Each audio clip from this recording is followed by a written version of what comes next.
Good morning. So happy that I have the opportunity to do a live. Title of this live is Haters, Halloween, Woo, Boss Babes. Oh my. Wait for a few of you to hop on. And if you're not available for when I am on live, then you can always replay this video. I would hope that you're available for this live so that we can chit chat. Let me know how you are doing this morning. Drop your hey, hello, where you're from in the comments, all that good stuff. I'm going to have a free-for-all topic just based on the eclectic title, which is Haters, Halloween, Boss Babes. Oh my. And this also ties into my motto that I live by, which is to have faith, be fierce, focused, and finished. Have faith, always have faith, be fierce through adversity, through the good, through the bad, right? Faith, fierce, and then be focused. Stay focused on your goals, your vision, whatever it is you're striving for, and finished. Finished. You've accomplished that goal, on to the next, or finish with the bullshit, the drama, toxicity, negativity. Don't need all those nasty vibes, or a combination of both in relation to being finished. Always elevating, always leveling up. Some of you ladies out there have businesses, whether it is network marketing, and usually that entails what? Makeup, all different types of things. I've seen a lot of cool stuff floating around. There's one girl on my page, she does amazing makeup art. Makeup artist is what she is, and I saw some of her pictures, and her Halloween looks and things of that nature are really, really cool.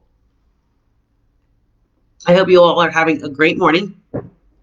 So let's just dive right into it, right? So why do people say haters make me famous?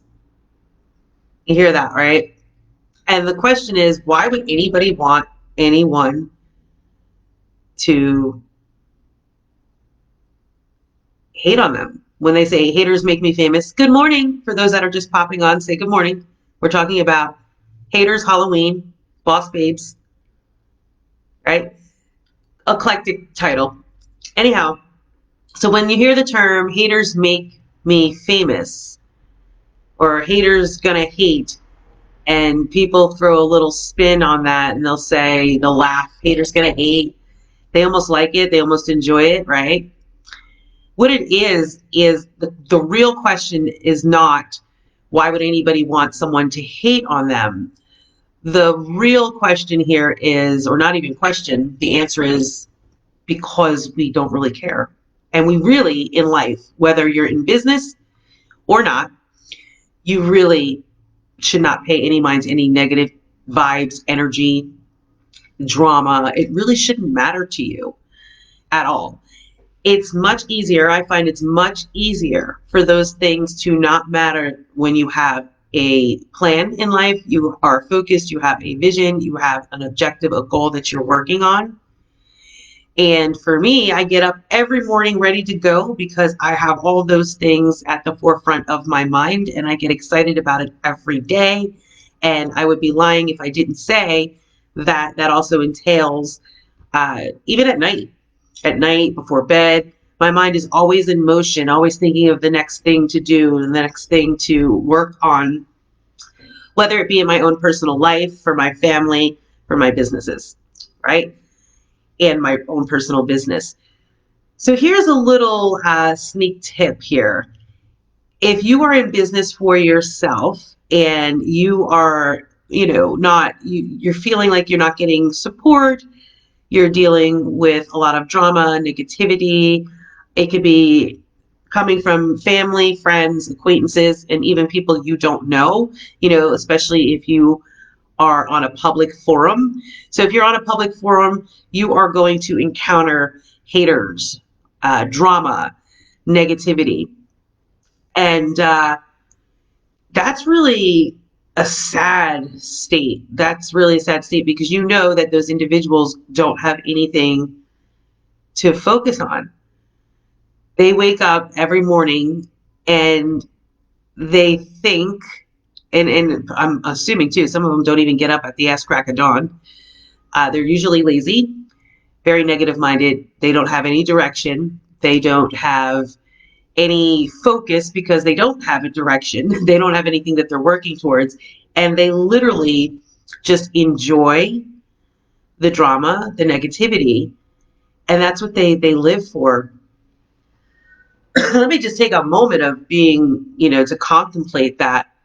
That's really sad and scary. And I could not imagine waking up every morning and thinking, who can I harass and stalk today and just make contact and throw a bunch of nasty comments and, just start drama.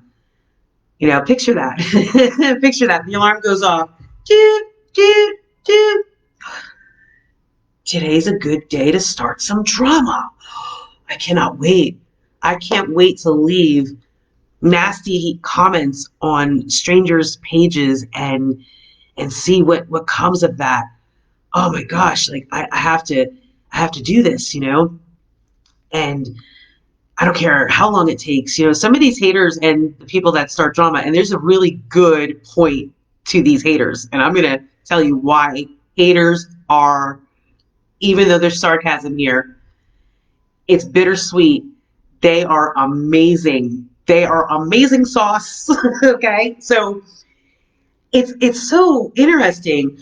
I spent a lot of hours writing, tons of hours writing, and anybody who has met me publicly for the first time, especially in the neighborhood where we've just moved in, will tell you and can confirm.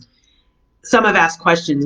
I always see you here. What are you doing? I have a special spot where I plop my butt, and when I am, my daughter goes to work and I have free moments, I can be found in that special spot, my tranquil spot, for hours, hours.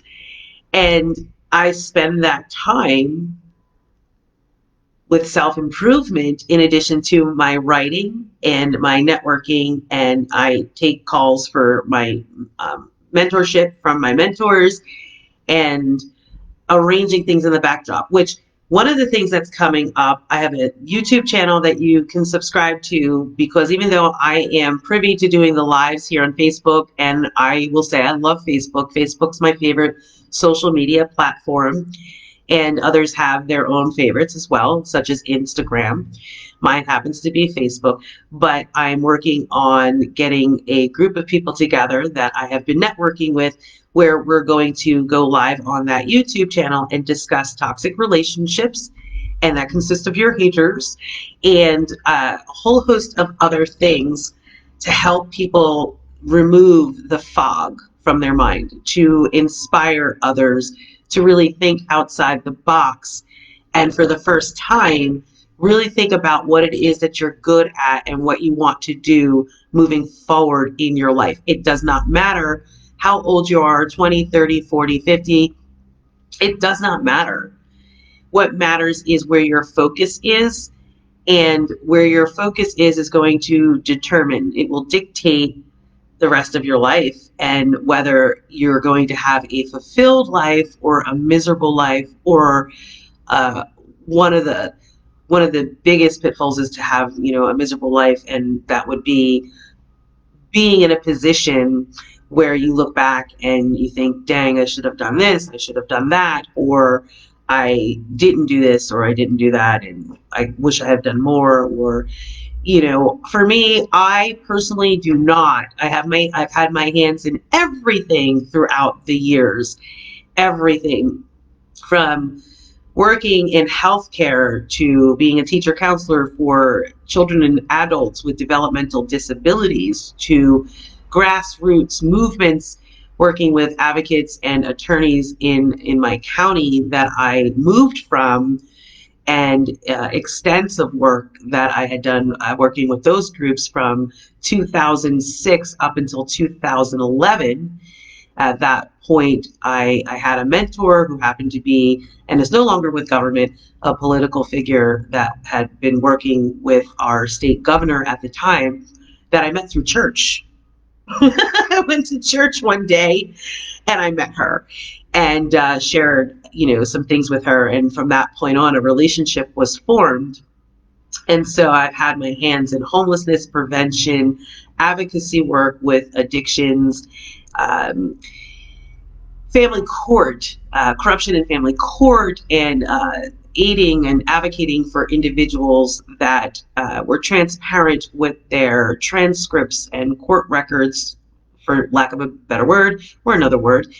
And our group would help advocate with them before social workers, counselors, even within the court, if we found any discrepancies in the report that any court official had drawn up, or rather their transcriber would put information in for their transcripts, because every time you're in those venues, you have somebody that is, writing the documentation out in courts. And for social workers, they also will do their own documentation, and their supervisors oversee it and will tell them what to revise, or so on and so forth. So I've had my hands in many, many, many things, and I love it. I love it because I can't stay idle. I can't stay idle. So why did I share all that? I shared all that. I hope you get to learn a little bit more about me for starters. But the biggest reason why I shared that information is because my life and time and thoughts are so consumed with making a difference, and the things that I have targeted as far as, getting involved with, working in, are all indicative of a bigger picture.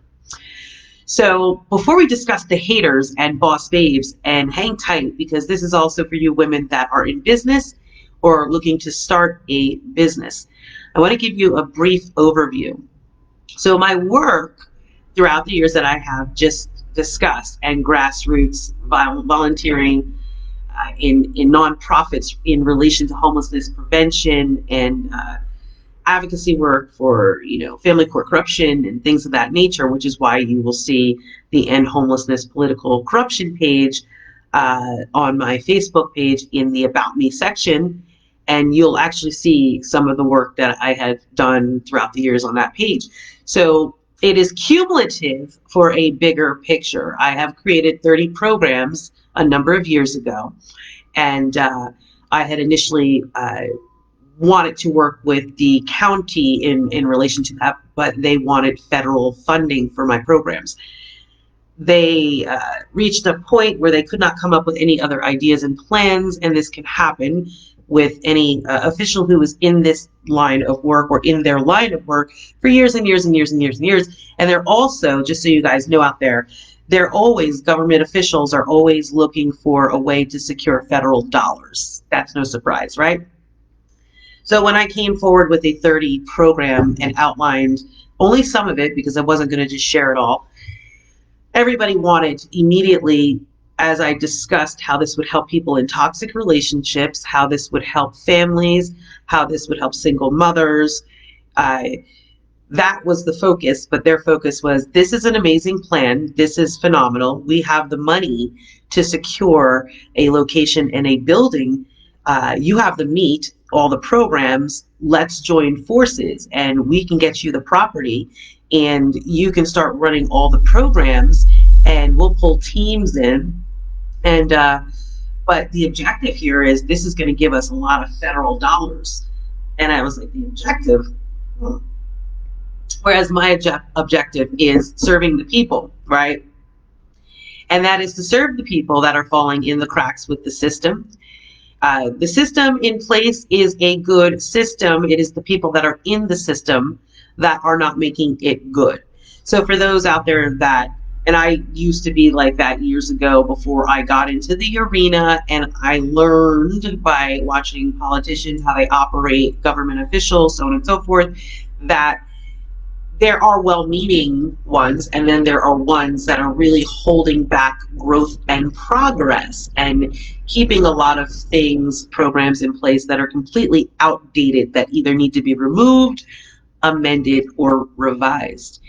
And if those programs and plans are giving them federal dollars, they're not going to basically grow and move forward with the needs of the people at current present time, because it would shift the balance and make it imbalance for them to continue to secure federal dollars, right?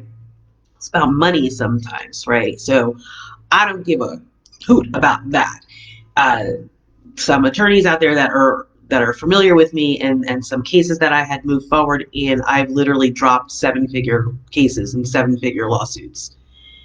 I apologize because I know one of the attorneys was just like, "What are you doing?" I apologize, sorry, but not sorry. There are some times when your mental health is more important than that, and that's what I chose to do. And so for me, one of the sayings out there, and I look at him as my mentor, love you, and that I have personal mentors. I love when he said, "Passion over profit," and you know who you are. And it is so true, because when I, for the first time, became homeless in my own life, after making a lot of money and before I had my children and had everything that I wanted, I just lived my life like that. And I never, ever thought of anything in relation to homelessness and struggles on that level. And when that happened to me, it opened my eyes to an entirely new world. New world. I was like, wow, people are living like this. Like, what's happening? So I began interviewing. I would go down to uh, the Ocean County Board of Social Services in New Jersey, and I would walk through those doors, having myself being on the system at that time. I would walk through the doors, and I would basically, and the reason why I did this was because I always worked, never saw this part of the system, never thought I would enter it. And life circumstances, it was the death of my daughter's father, the things that took a toll, and there I was. And this can happen to anybody.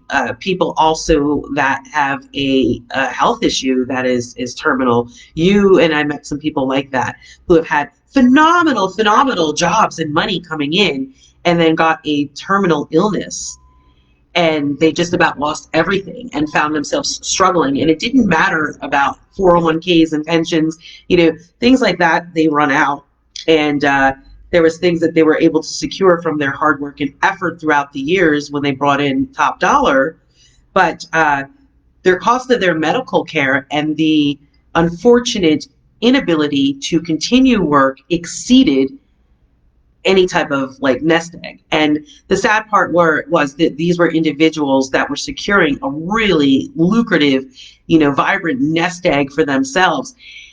So they never ever got to that point where they were able to manage their life long term, if ever they decided to retire. Above all, retire and then have some type of terminal illness. So these individuals that I met that had terminal illnesses or diagnosed with things like that were taken out of the game, so to speak, early, where they were in the process of building a great empire and a nice cushion for their future.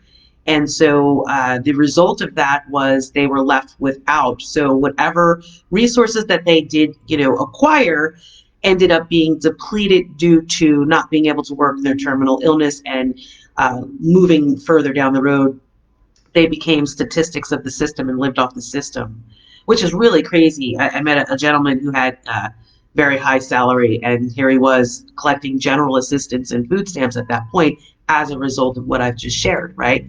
So I would go into the social service building and I would interview clients who were more than welcome to take surveys, and it consisted of Do you feel your social worker is helping you? Are they giving you the information of all the services available to you? What is your need? Some, it was as simple as, my car broke down and one thing led to another.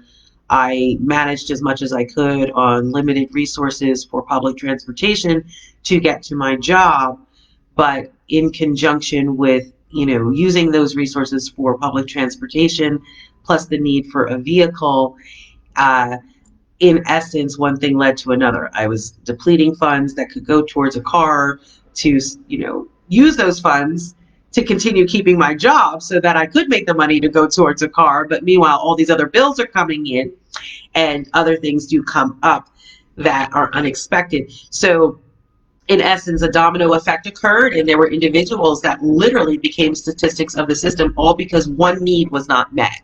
And that was a properly functioning vehicle. So again, before we get to the haters and Halloween and boss babes, this ties in. I want you to understand something for those that are not aware of how the system works. Those that are, you will completely understand my next point. So what happens is when an individual loses the ability to be self-efficient based on the story I shared about it actually boiling down to not having a vehicle, they become a statistic of the system. It's not a good situation for them. They get minimal support. They are either at or below the poverty guideline at this point by collecting any type of assistance such as welfare, the GA, general assistance, food stamps, things of that nature. Uh, Two programs, general assistance applies to people that do not have children, and TANF, welfare, applies to families that do have children. And so those two programs have different income requirements and they dole out different income amounts. For GA, it's much less. For TANF generalist, TANF welfare, it's a little bit more because you have a higher number in your household. So anytime somebody goes on this system, this allows your state to collect federal funds. The higher, the number of people that end up on the system, whether it be GA or TANF, again, another word for welfare, the higher the number that is, the state can then reflect, hey, we have 8,000, I'm just going to throw a number out there, people. Last year we only had 3,000 people that had a need for assistance. Today we have 8,000 people that are in need for assistance. And if they can document that legibly and prove that, they then can request more federal funding. That is not a good thing. So it's a bad thing for those that end up on the system, and it is a good thing for the powers that be. Now, the powers that be, those that are put in a position of authority, use those funds. They get those funds allocated from federal government, and they use those funds the correct way, whereas others do not. They are applying those federal dollars to different avenues, and there have been cases that have been documented, and I have seen, because I had to go before a judge a number of years ago with two attorneys, to where a number of social workers in the county that I came from were demoted, fired as a result of falsifying reports based on their intakes. And the intakes consisted of people that had a need, those that were applying for public assistance.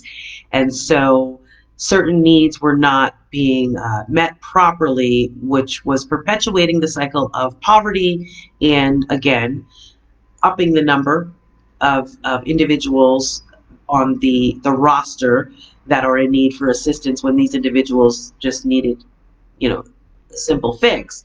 But there's a lot of falsifying of reports, and this stuff still goes on today, at which point it increased the number of need and brought in more money. During the time when we came through, our advocacy group came through, it had been determined the increase of federal dollars that was received for our state, which is New Jersey, that money off the backs of the poor basically was being used for pay increases in salaries. Hmm. So where I'm going with this is Motivation Queens is going through a change. I have been working with and discussed rather with a trademark attorney some of the things. Now, unfortunately, you have to make everything legible, legal, so this takes time. So the aim of my businesses will ultimately, it's not just about the quotes and it's just not about the toxic relationships. It's also about my knowledge regarding the flaws in the system. And so I will then create the 501c3, the 30 programs that I've already created. Yes, I did not end up working with the county officials in reference to that. I did not submit those programs to them for them to use. And I did not even agree to be hired as a program coordinator where I would collect a large sum of money and they can take my programs and just run them themselves, because that's just not going to happen. Only because I am transparent. I believe in passion over profit. I believe in serving people. And after the things that I had seen in the system from being in it at one point, there's a lot of fixing to do. And so throughout the years before I created the 30 programs, and the reason why I created the 30 programs was because I navigated the political arena for many years, having multiple conversations with various politicians, discussing what needs to change, how funds should be allocated, and had a network of support at that time, which consisted of a woman that was the director of multicultural affairs for a college that I had attended during that time, and a director of a daycare, which was really she was a phenomenal advocate because she discussed the high prices in daycare and a whole slew of things that come along with the daycare. So there were a number, not a number because it wasn't even a high number, truth, doing things the right way, transparency, accountability, and owning up to errors and mistakes and the desire to change them for betterment of self and community is a unicorn. And although it's like a lone unicorn to encounter such individuals, that's I guess that's what makes it more beautiful. But there was such a small percentage, so I would say less than a handful of some of the politicians stood alongside me wanting to do the right thing, but hands were being tied abroad. Okay, so we had navigated uh, the political arena to make changes within the system. And let's just face it, social services has been outdated for years since it began. And, the efforts were made, and those people decided that they weren't going to make any adjustments to right the wrong and to improve. Okay, so a 501c3 will be created housing my 30 programs, and I won't go into detail with that right now, only because it's not time yet. It's not time yet. I could, but I'm not. And also for protection of the work trademark, I will not discuss the outlines of all the programs, but I'll give you some titles. There's going to be a license restoration program. There's going to be car donation program. There's going to be many programs all housed in the 501c3 geared to getting people off the system and to provide self-sufficiency. Now, that's going to be a big boo-hoo to some of the powers that be, because this is being erected and there is a team already working behind the scenes that I deal with to discuss what the ultimate vision for this project is and will take place. This will be done apart from government assistance and government funding. So I do that like, woohoo. I will not allow my 30 programs to be used for federal dollars for funding to be taken over to take part in any type of working alongside any government official, because then I don't have to abide by the federal guidelines that are outdated, that need to be amended or removed. Anytime you receive any type of federal dollars from any government entity to run any nonprofit, you have to abide by their guidelines. And I'll give you one brief example, and then we're going to get on to the juicier stuff. One brief example is a gentleman that I met many years ago. I have still to this day, I saved all my surveys. I want to just give a quick shout out because this man's a pioneer and he stood in the front lines, and this is in connection to my survey. And this is Tom Magili. I love you. You are a man of truth. You're a man of your word, integrity, and you really took the hits. You took the hits, and I just want you to know it's not in vain, because it's coming. Good things are coming. So Tom Magili at the time was the director of a news radio station who allowed me to go on air with the director of multicultural affairs and the director of the daycare, and to discuss the surveys that were collected by individuals who were seeking assistance from social services and they were not being handled correctly. So we discussed the flaws in the system. I discussed the flaws in the system on my end and my experience and the research that I had done. And the director of multicultural affairs for the college discussed what she saw in the system as the director of a college. And one of those things was how the system is readily available to use federal dollars to put people in trades, whether it be, to be in culinary arts, in a trade, right, as opposed to using those federal dollars for a single mom or somebody that is looking to say, hey, I'd like to go back to college. I don't want to do a trade anymore. The money is capped, the salary is capped. I would like to go back to college because I want to be, whatever it is that they want to be, something that they have always dreamed to do, a passion, that they just didn't have the funds to do it. But now that they're on the system and they're able through the system to have money put towards schooling, they want to apply it to going to college and getting a degree, things of that nature, as opposed to going through, a program. Here in New Jersey, they call it the PIC program, where you have to sit for 8 hours of your time. And if you don't do that, you will not get the assistance and learn how to write a resume and look for a job. Right? And they're collecting federal dollars off of that. A lot of those people, and I interviewed that office as well. I had permission from the director of community affairs at the time in my county to interview the people that were on those programs and discuss. And I met a lot of those people that had really great resume building skills and knew how to look for a job, but they were required to go to this program to learn how to do what they already knew. And if they didn't, they would be booted off the system. And so that program was collecting federal dollars to teach people things that they already knew. So think about that for a moment. How much better, or what better use could have been done with that federal money? By the way, people, this involves all of you, because those are your tax dollars.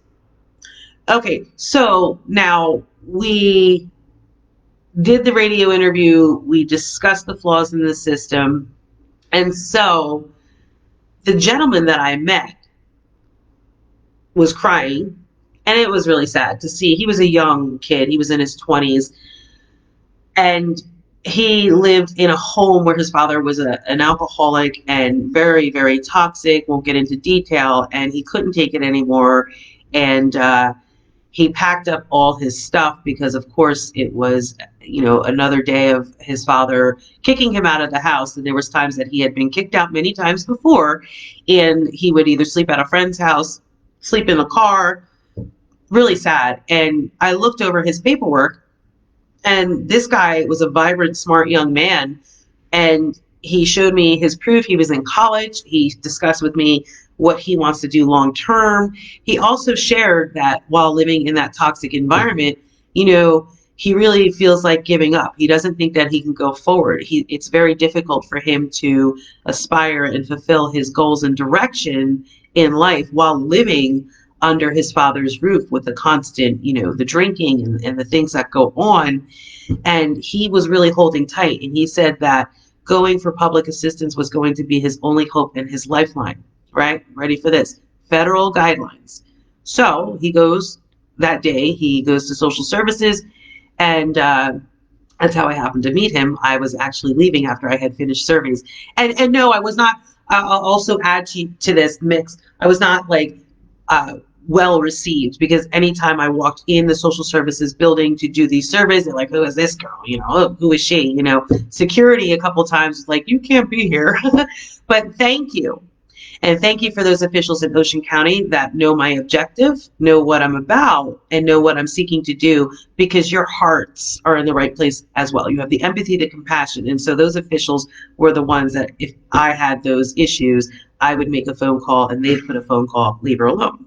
So I thank you for that, because everything that you have done, and I'm not going to give all these names right now, when the 501c3 is completed and things are at a greater capacity, have moved forward, I will acknowledge everybody, but now is not the time. So he says he's going in to apply for assistance because he needs a roof over his head. And I said to him that I will wait. And that's what I did. He came out very distraught and very upset and said that the only way that he could get the assistance is if he gets a letter from his dad showing proof that his dad threw him out. Now, with the system, somebody could be living at home, or they could be living with their husband or their boyfriend, and they have a roof over their head.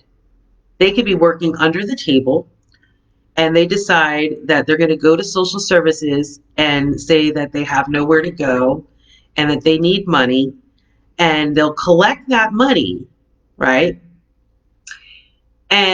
But they won't, by the way, but let's just hypothetically, they'll collect that money, but meanwhile they have a roof over their head. So now they're collecting money from the system, they're collecting money from their off the books job, their partner that they're living with, whether it's a spouse or a boyfriend, is also collecting money. That is where you find people who take advantage of the system, right?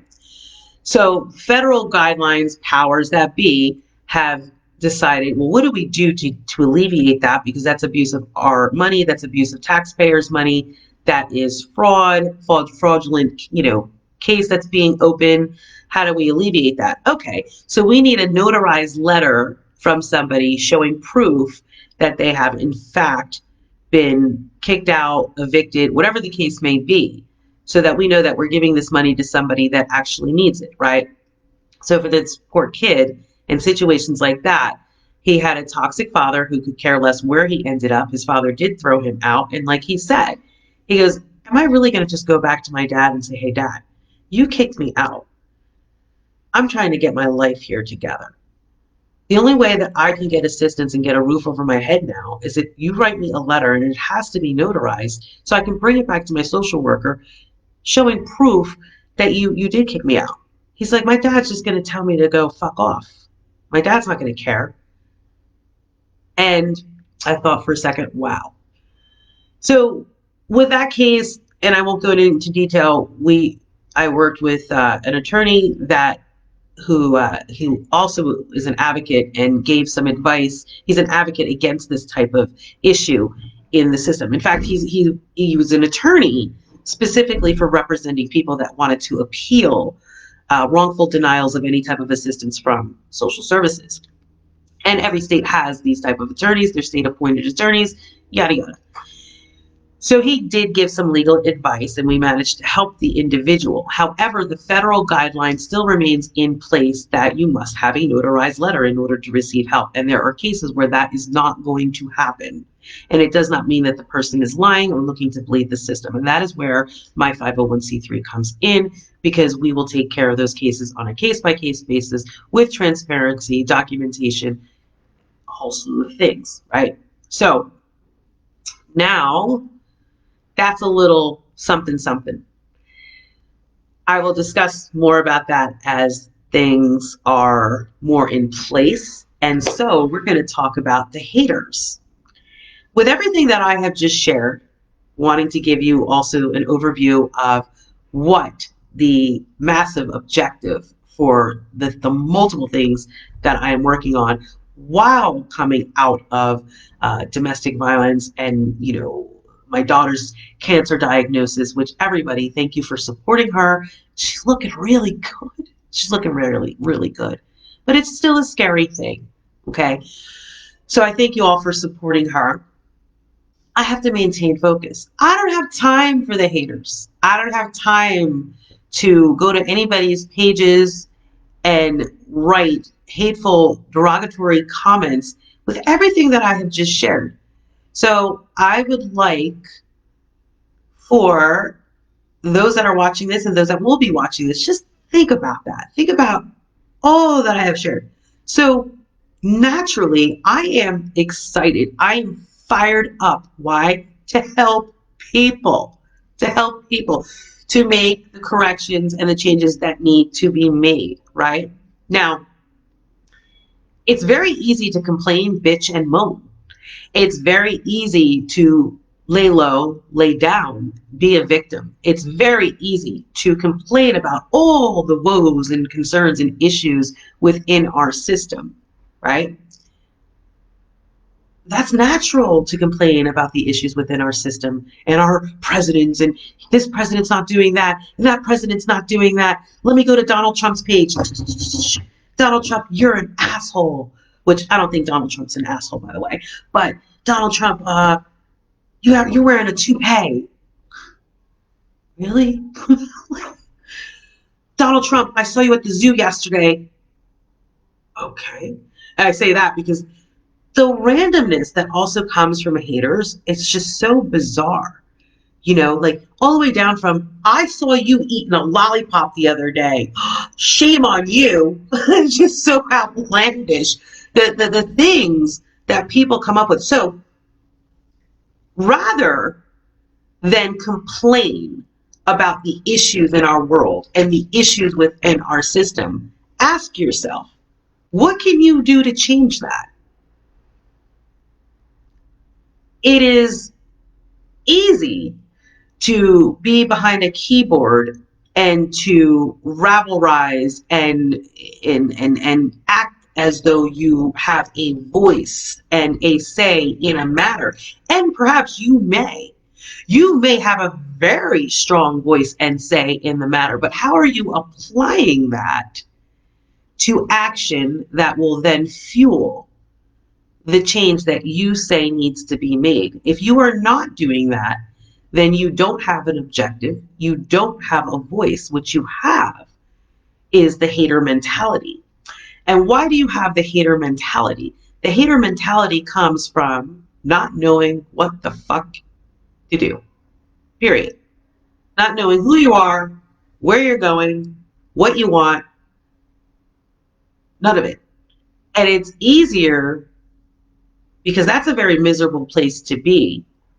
It is much easier to just merge onto the other side of hate and harassment and stalking and writing nasty and derogatory comments, because it not only takes the focus off of what you should be doing and what you need to do, but above all, it is your inability of not knowing what to do. That's why you don't move forward. And so with that, haters are miserable. They are very miserable people. They have a lot of things going on in their lives, and it's all drama.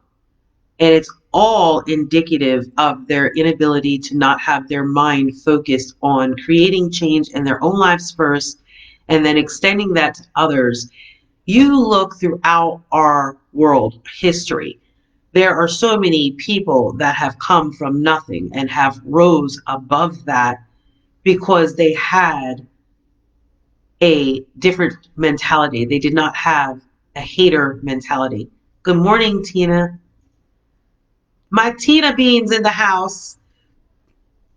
At any point in time, anybody, you are more than welcome. Love you all.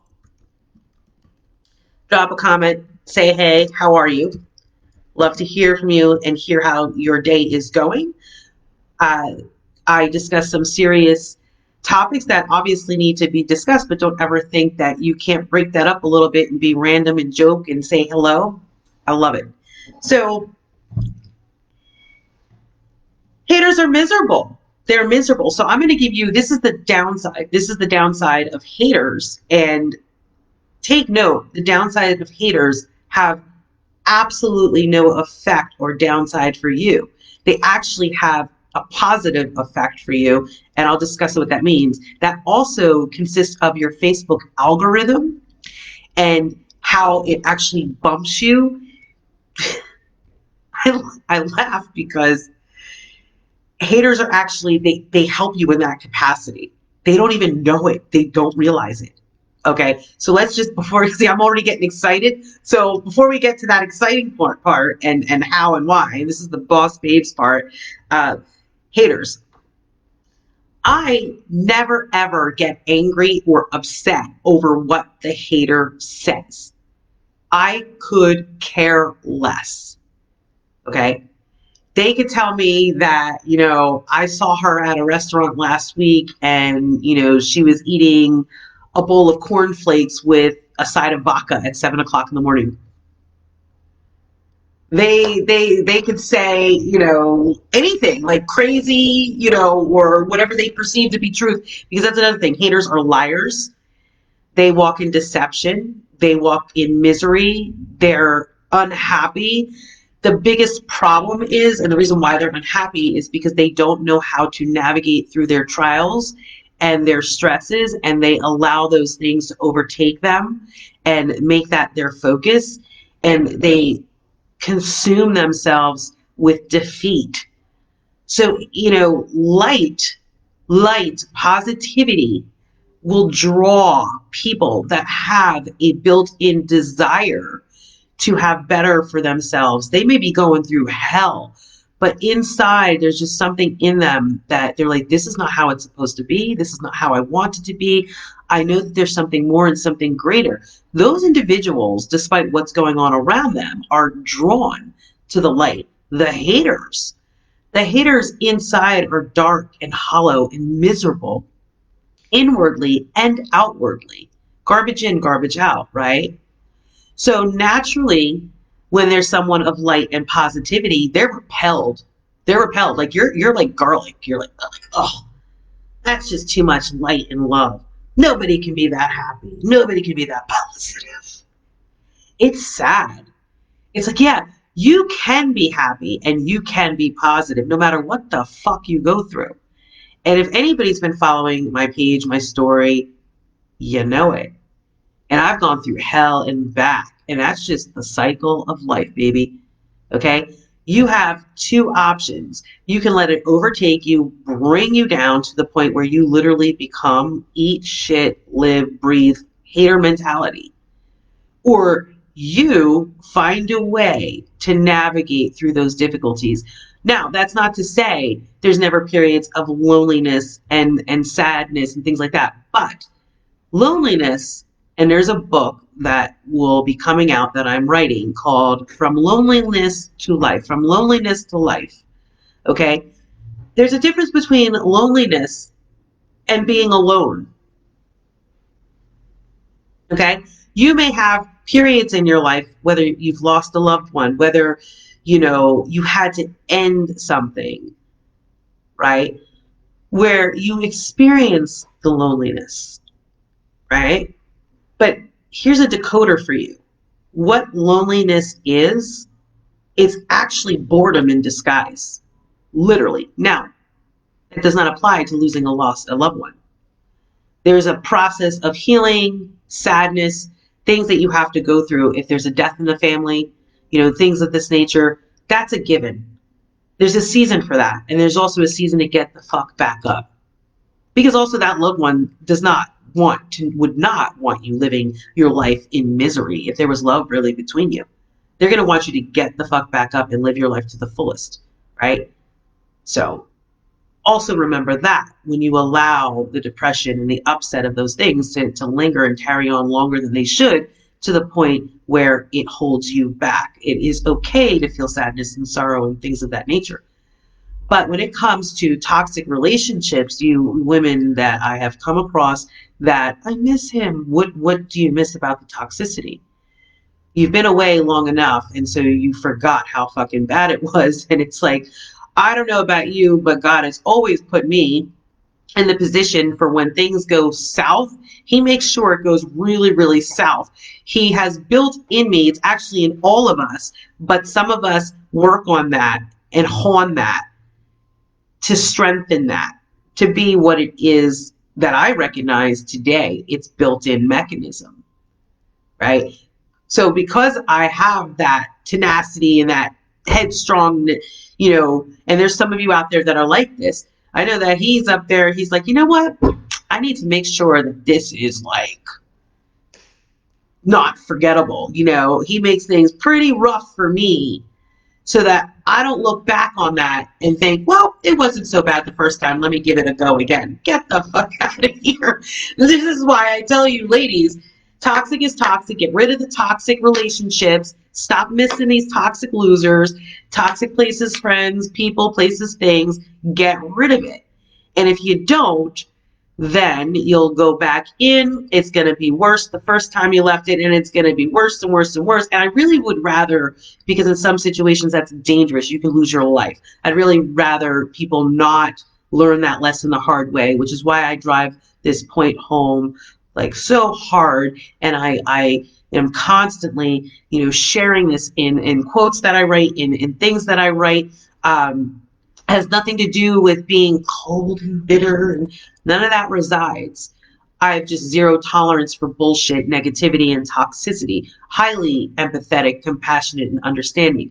But there are boundaries in place for those that seek to abuse that because they abuse their own self. Okay, so I stress this through my writings, through what I share with all of you, because I don't want, some people do have to learn the hard way, unfortunately, but if you can hear me loud and clear, that toxic guy that you're missing, stop. Stop thinking about him. Loneliness is boredom in disguise. What are you doing in your life right now? What are you focusing on? What goals do you have? What passions do you have? Were you once a writer and maybe you didn't want to do it anymore? Me personally, I never decided to be a writer. That didn't happen until about 3 years ago. I always wrote and I read. I entered a contest in 8th grade, did poetry, and the contest was an open scholarship to Rutgers University, and I did win. Did I go to Rutgers University for the open scholarship? This is just to show you how much of I didn't really aspire to be a writer. It was in me. But no, I didn't. I had an open scholarship after writing and winning the poetry contest for Rutgers University, and I didn't do it. I ended up working in healthcare and everything else that I've just shared. So there is a time and there's a season for you to discover what your passion, your desire, and your goals are, and you're not going to do that worrying about some idiot. And if you're worrying about a loser, then you have to ask yourself, what is it that you want for yourself? What is a passion that you may have forgotten about?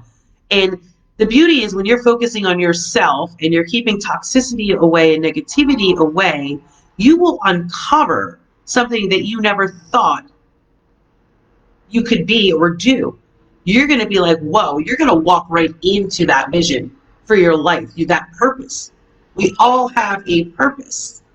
That is a fact. It's just some of us are polluting our soul, our mind, our body so much and extensively that we never arrive to finding out what that purpose is because our minds are focused on all the other bullshit. You can't have both, right? So you got to pick a side. You are not lonely. You are bored. You don't have a relationship, a proper, healthy relationship with yourself. And that's the cold, hard truth. Does that make you a bad person? Absolutely not. It's just time for self-recognition. You can't miss anything that does not allow you to flourish and be a better version of yourself. It is a team mechanism. It is not a codependent, toxic thingy, That just does not work at all. So haters have a mentality of loneliness, anxiety, strife, depression, complaints, victim mentality. They literally, if you look at every hater, okay, whether they're dropping hate on, any public figures, I encourage everybody, like 5 minutes, 5-10 minutes out of your day once, and you've seen it. So for those that have seen this may not apply, but you can always refresh your memory, is to go to any public figure's page, right? And read some of the comments that are on those pages. Like literally, there are people wishing the public figure death, to go fuck themselves. I mean, there's things that you read it and you're like, wow, that person's, you can tell they're really talking about them, because that really doesn't even apply to the person that they're bashing. You can read it and see the mental instability. There's a lot of sentence fragments, like they don't form cognitive thought. Like it's incomprehensible what they write, and never mind, then you throw in the mix, they're writing the letter U for you. Like, you need some kind of special, like you need the fucking Rosetta Stone to decode some of these messages legitimately, right? I have my Starbucks iced coffee, by the way. I was like, that's my thing. I watch that. Love my coffee. So it's so sad, and you see these multitudes of comments, and the public figure never responds to them. They never delete them. They have teams. Rest assured, public figures, they have teams that manage their social media. If they wanted to, they could have their teams, and they get paid pretty okay. And they could say, hey, every hate comment, you see, just delete that. Any comment that looks criminal, there's death threats and all that, like screenshot that, and it's not like if they don't really have the time. They hire people to manage their public accounts. You're fortunate if every now and then they pop on, and if they do and they decide to write something, you're not going to know about it. But for the most part, they let their team know, this is what I want you to put up, this is what I want you to post, or whatever. Okay, so their team could do all that, but they don't do that. They don't do that. And one of the other things is, it would pretty much well, algorithm's always going to be there, but every time anybody leaves a comment on any post, and all it takes is 3, sweethearts, my queens, 3 comments. This is for you boss babes out there. I'm going to help you out. You're talking about algorithm, engagement. Just so you know, anytime you post on Facebook, your post is not always it's not going to be seen, because your algorithm's off. And I'm just going to give you one tip on how to get your algorithm up. 3 comments on a post bumps your post up to the news feed. So if you have haters, say your friends are busy and it's like, oh, they just say, hey, you got like one comment on a post, right? And everybody else is busy in your network, but here come the haters. Hey, what's up? And they write their hate, and they're just like, shoot. Every time they comment on your post, they are bumping your engagement. They bump your algorithm. Yeah. So haters help you be seen. If you're working on an endeavor and you're already in the public eye, you're being seen. But haters, when they do that, okay, and they're throwing down comments, there are alerts that go through Facebook too that show their friends, and then their friends, are looking at your page that the hater left a comment. You don't know them. You may know the hater. You may not know the hater. Either way, their friends are getting some sort of alert. So then their friends aren't going to the hater's page. They're going to your page because the hater wrote on your page, and then they're checking you out, and then they're looking, and through that, you're going to end up garnering support. You're going to be like, oh, this person's like, I like what they're doing here. Oh, I know Sally Sue. I know Bob. He's a nutcase. Like, he's talking out of his ass. But damn, he turned me on to a cool page, man. I like what this person's talking about. I like what they're doing. I like what they're standing for. Like, so thank you, haters. Thank your haters, right? And this is where I got excited. They are unaware.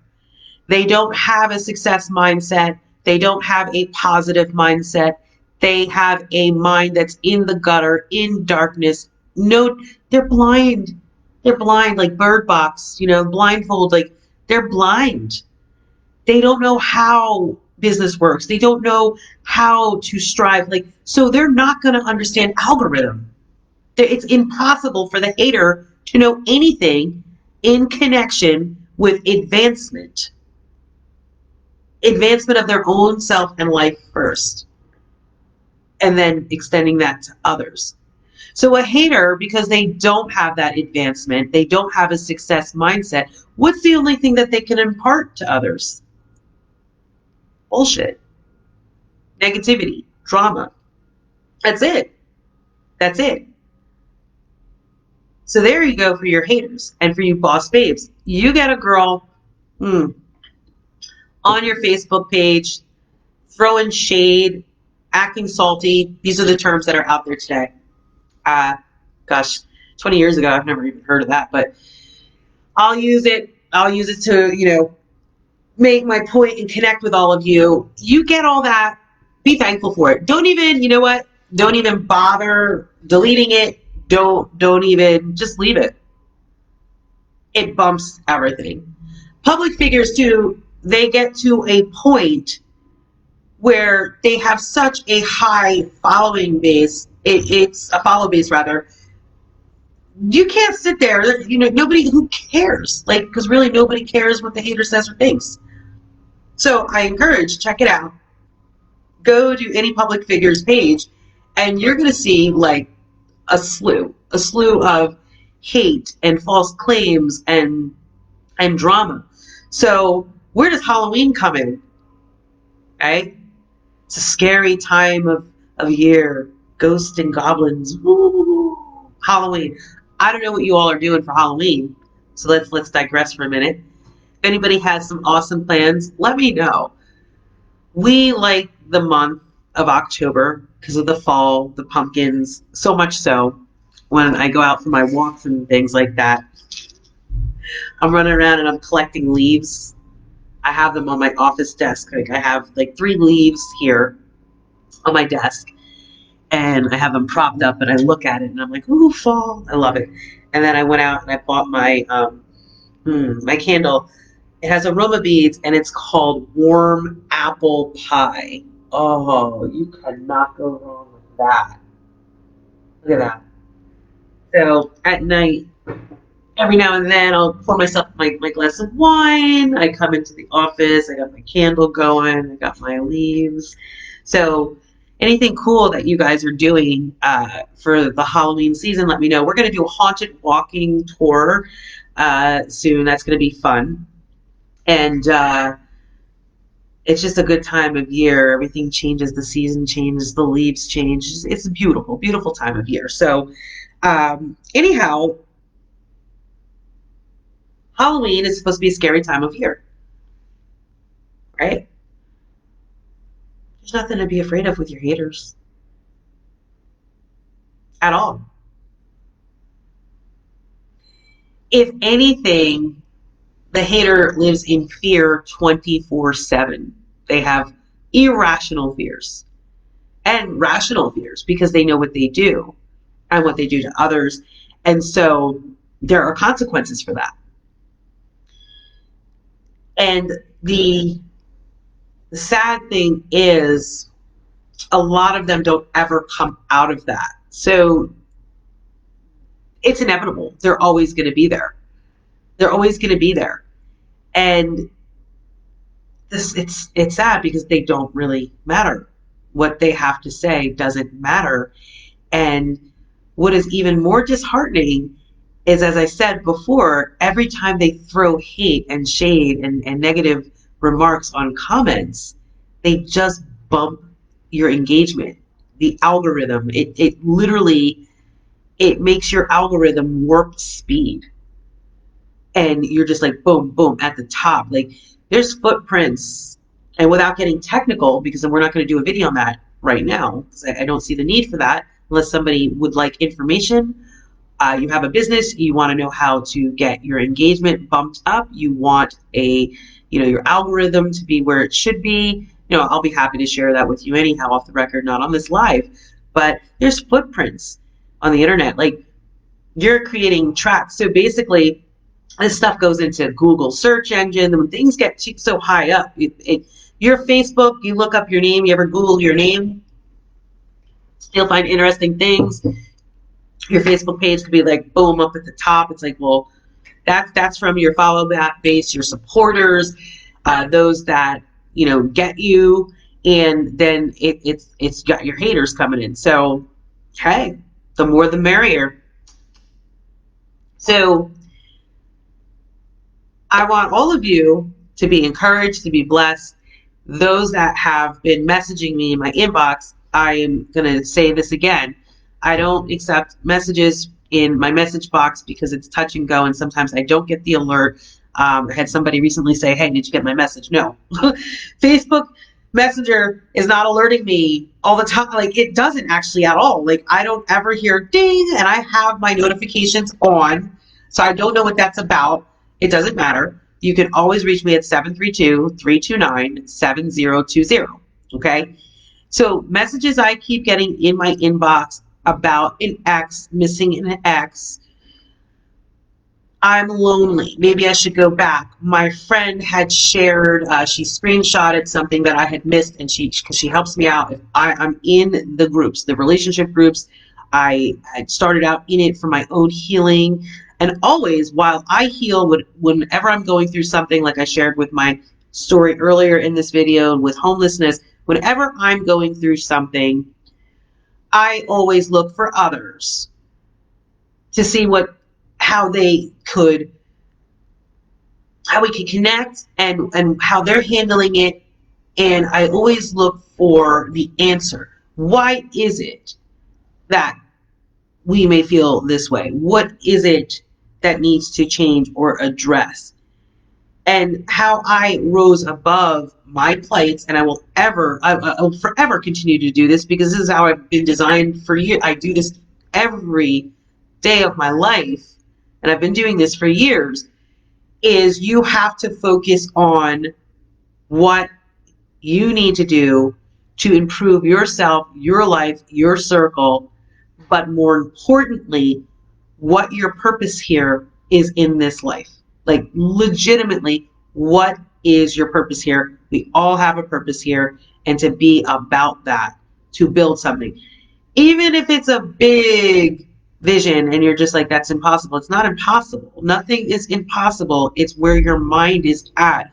And so I found in those groups, and my friend shared a screenshot from a girl who wrote, I really miss him. I think I'm going to just go back to him. I miss the sex. I'm going to go back, but would I be, wrong for doing that, or something she said to that effect? I just want to have sex with him. I know he's toxic and unhealthy.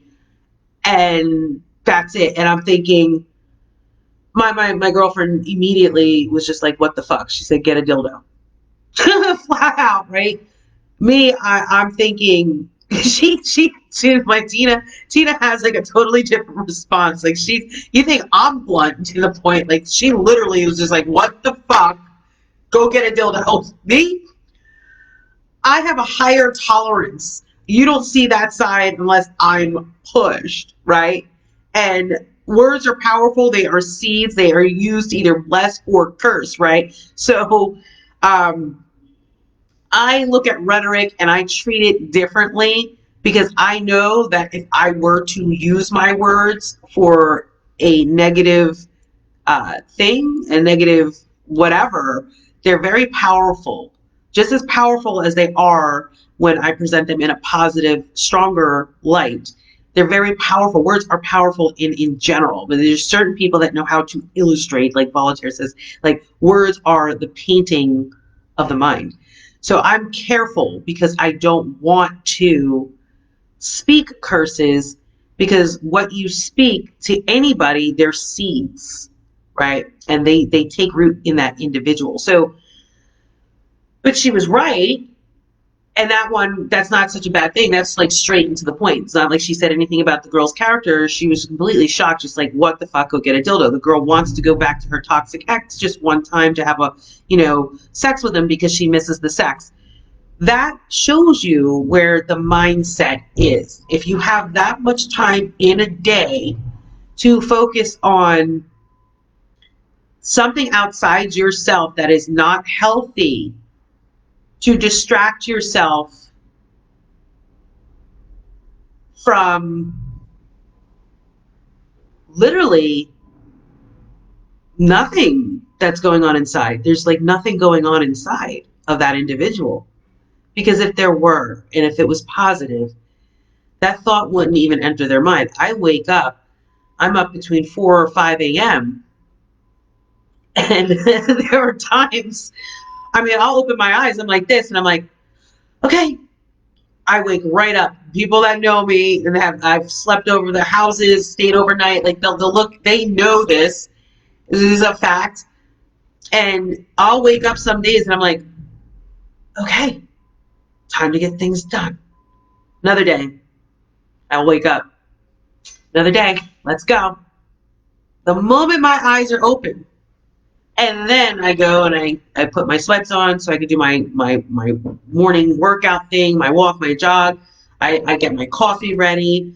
I take care of what I need to take care of for my daughter and making phone calls for that and other things that we're working on behind the scenes and my little pets, my little fur angels that I love so much. And as I'm doing all of that, I'm thinking about, even as I'm talking to you, and this is just something that's constant, I'm looking out my window and I'm like, as I'm talking to you, I'm like thinking how beautiful the sky is right now. Legitimately, how beautiful the sky is, the trees. I see all the leaves changing colors. I take in my environment. I take in what is beautiful, right? I do all of that first.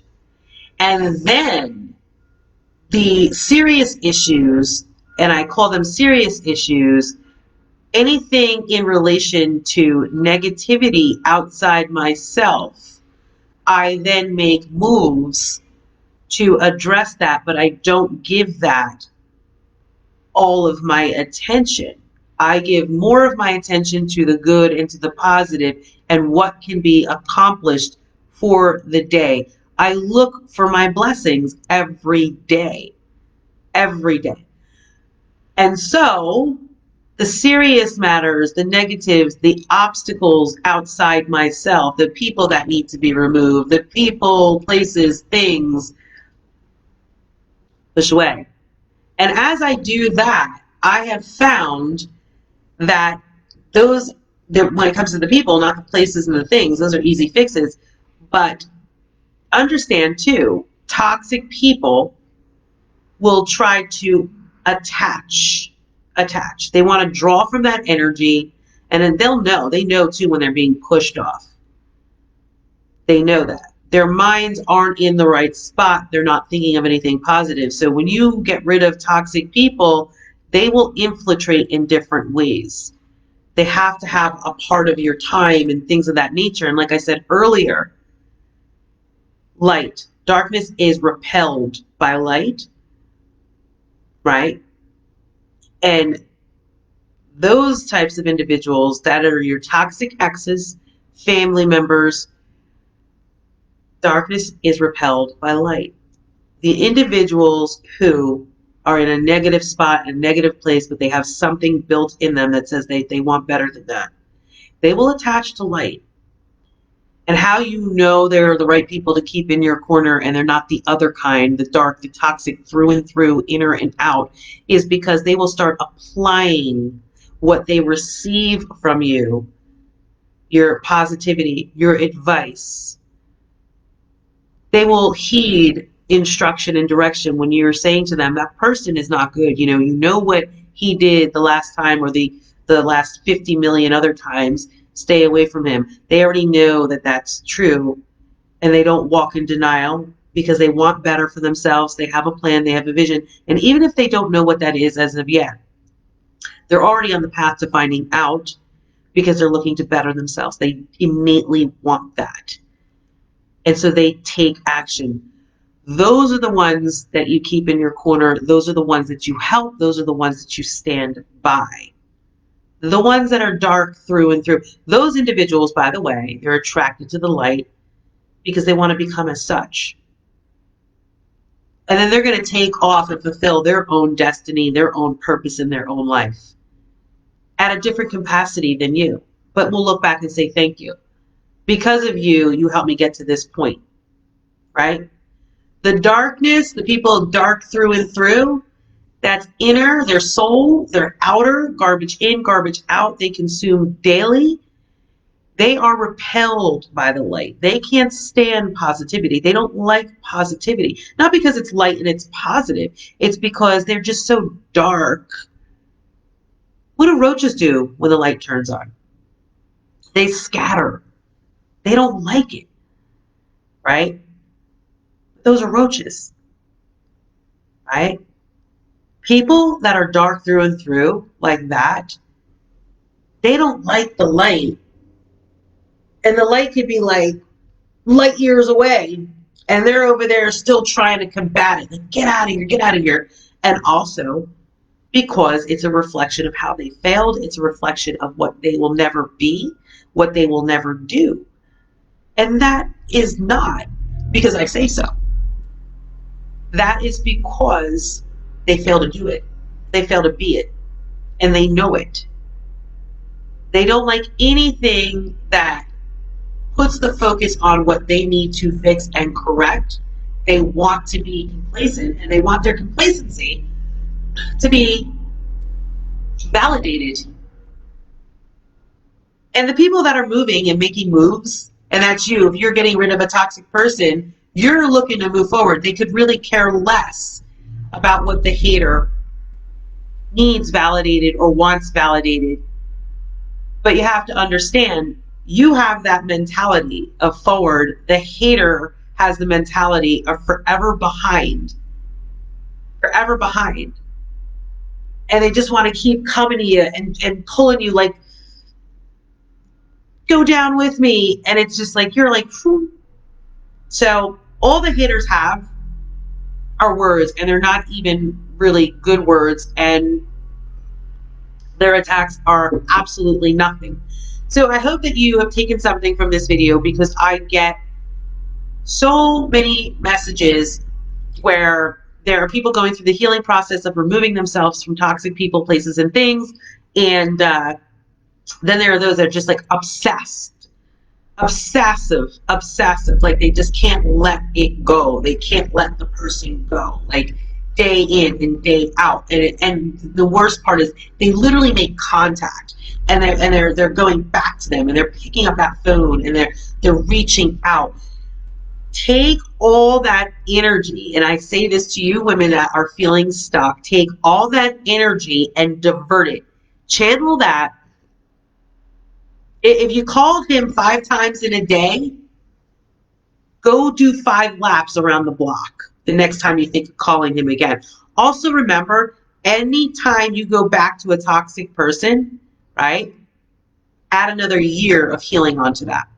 You go back for 6 months, add an additional 6 months of healing when it ends again. So now you got, like, you could double that. So every time you go back to a toxic person, add, and for however long you stay, add another year of healing to that.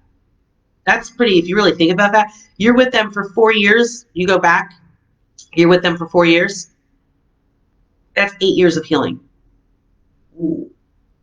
You can warp speed on that healing. That does come with time. That comes with age. It comes with wisdom. It comes with experience. So it's wise to take it, and this is why I share this, because I've gone through that, and that's why I can navigate much quicker. In the wake of a difficult situation, it looks so far off your healing and your progress. You're just like, how the hell can I push through this? How am I gonna, I'll never get over this, right? That's the problem. Saying you'll never get over it. Asking how is a good question. And then you have to find the solution. And that's what I present all the time, especially in this live, and my quotes. Quotes that are designed to build a strong foundation to recognize that it is absolutely fucking okay to never look back to a toxic partner again. and to stop making allowances and to stop going back. And again, I already shared, you can replay who is allowed to have access to you and walk alongside you and you give your support to, right? I did the example of how darkness is repelled by light. And then there are some that just need a little help. And I shared this just a bit ago and also in the very beginning of this. So I love you all. I would say God bless, no stress. And also, yeah, I said words are powerful, right? Life or death is in the tongue. You can bless or curse. Legitimately so true. So true that for those that believe in manifestation and manifesting and what we speak, we receive, there you have it. Speak it.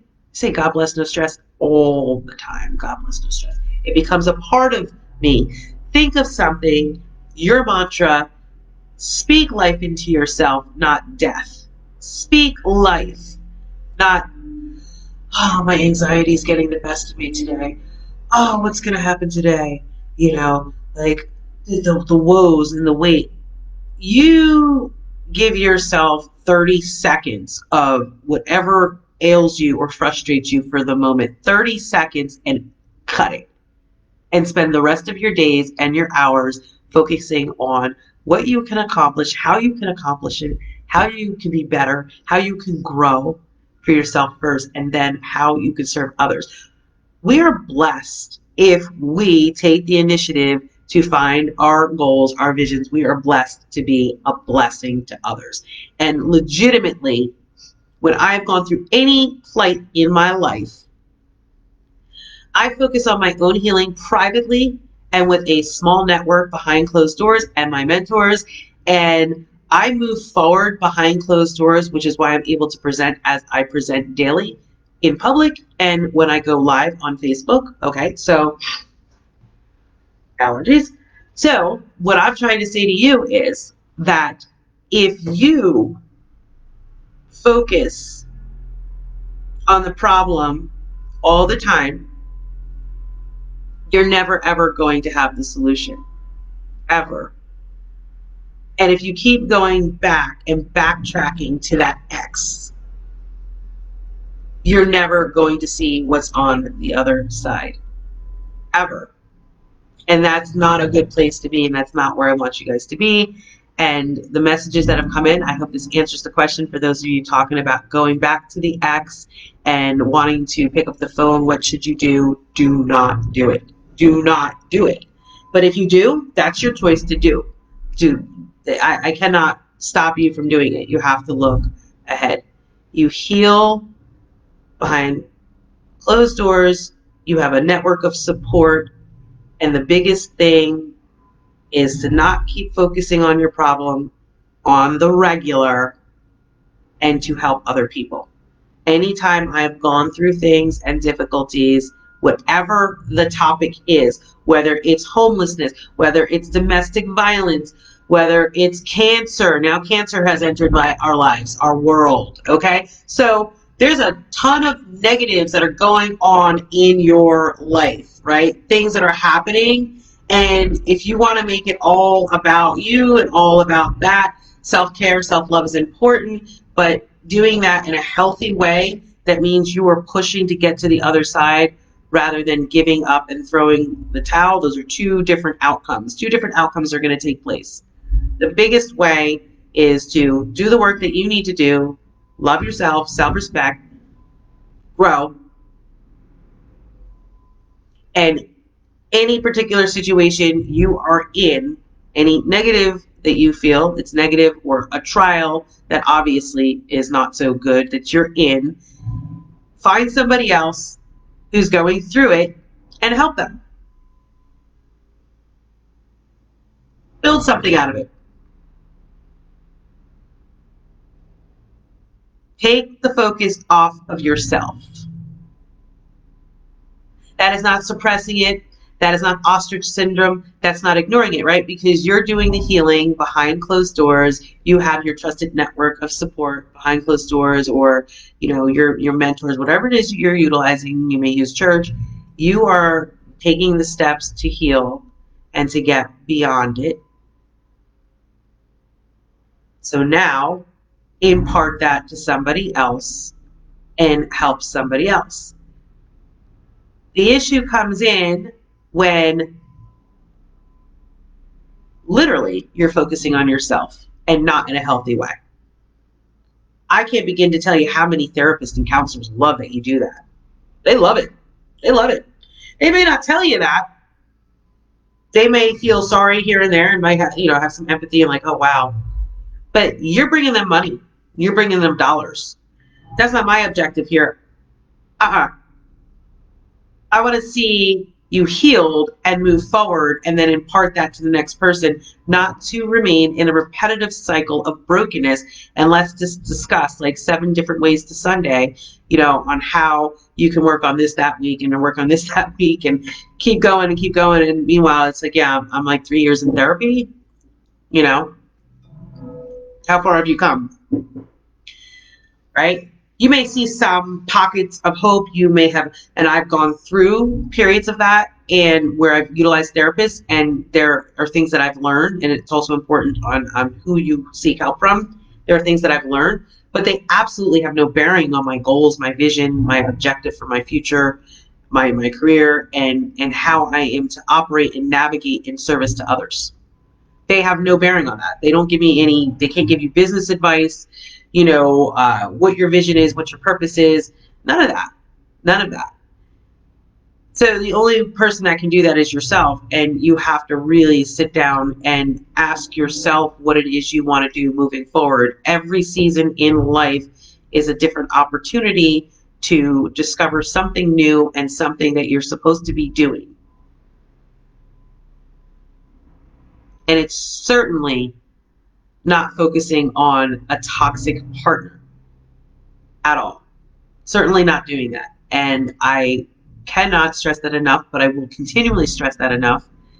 If you are picking up the phone, thinking about picking up the phone, wanting to show up, wanting to talk, whatever it is that you're doing that's going to drag you right back, then you're not utilizing your time in the most healthiest of ways. Because if you are, you would have absolutely no desire, strong objection. It wouldn't even come to your mind. Okay? Your toxic ex should be non-existent to you. The memory and the things that you've endured and gone through, absolute given. Use that to share with another person on how you've overcome that. And if you don't have anything formulated or a foundation or a plan as to how you have overcome that to impart that to somebody else, get one. Figure it out, because what I touch on, there's somebody else out there that also can have a powerhouse of an idea that's different and something that I've never thought of. I'm already covered. I'm already taken, right? So my avenue and my knowledge and whatever is already taken here. So I want to see somebody else jump up too and heal and move forward and come up with something that they can use on a different level to assist other people coming out of or in toxic relationships or attached to toxic relationships, coming out of it, people, places, and things. Love you all. God bless. No stress. And I will talk to you soon.